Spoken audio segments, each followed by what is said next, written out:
તો મિત્રો આજે આપણે બનાવીશું ચોખાના પૌવાના ઢોકળા। તો આ તેની સામગ્રી છે। આપણે 1 વાટકો ચોખાના પૌવા લીધા છે, 1 બાઉલમાં છાશ લીધી છે, ટમેટાની ગ્રેવી કરી છે 1 વાટકી, 1 વાટકી ઝીણી સેવ લીધી છે, ઝીણી સમારેલી કોથમીર છે, ઝીણા સમારેલા કાંદા છે અને આ બધા વઘાર માટે મસાલા છે અને સ્વાદ પ્રમાણે આપણે મીઠું નાખીશું। તો આપણે પહેલાં એક બાઉલ મૂકશું ગેસ ઉપર અને તેમાં છાશનો વઘાર કરવાનો છે। બહુ ઝાઝું તેલ નથી નાખવાનું, 2 પાવા જેટલું તેલ નાખી છાશ વઘારી નાખવાની છે। તો હવે તેલ ગરમ થઈ ગયું છે, તેમાં આપણે અડધી ચમચી રાઈ નાખી દઈશું, અડધી ચમચી હિંગ નાખવાની છે અને અડધી ચમચી હળદર નાખવાની છે। પછી તેમાં આપણે છાશ નાખી દેવાની છે। તો આપણે છાશને થોડીક ગરમ થવા દેવાની છે, પછી તેમાં પૌવા નાખવાના છે। આ રીતે છાશમાં મસાલા બધા નાખી દઈશું। અડધી ચમચી જીરું નાખ્યું, અડધી ચમચી લાલ મરચું નાખવાનું છે। આમાં તમે આદુ મરચાંની પેસ્ટ પણ નાખી શકો છો અને લસણ લીલું પણ નાખી શકો છો। સ્વાદ પ્રમાણે આપણે નમક નાખીશું। બહુ ગરમ નથી થવા દેવાની છાશ, થોડીક ગરમ થાય એટલે તેમાં પૌવા નાખી દેવાના છે, નકર છાશ ફાટી જશે।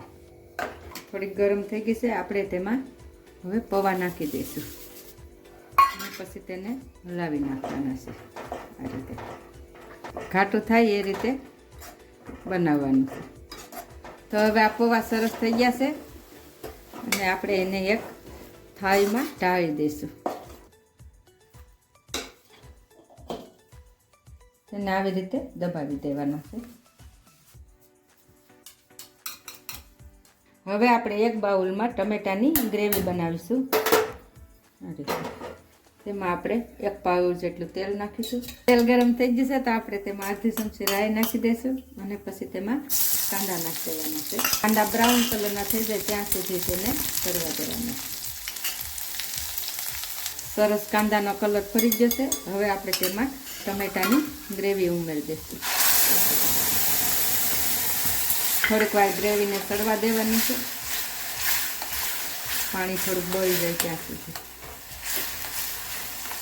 એટલે કલર પણ સરસ આવી જશે। આપણે તેમાં અડધી ચમચી લાલ મરચું નાખી દઈશું એટલે કલર આવે મસ્ત। સ્વાદ પ્રમાણે મીઠું નાખીશું। બરોબર તેલ ઉપર આવી જાય એટલે ગ્રેવી સરસ તૈયાર થઈ જાય। હવે આપણે આ તેલ ઉપર આવી ગયું છે અને ગ્રેવી બની ગઈ છે।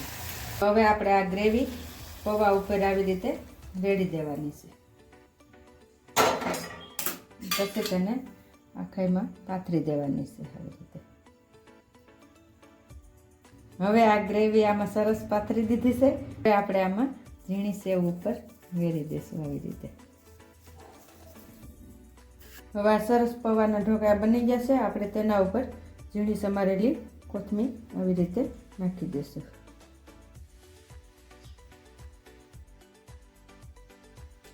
હવે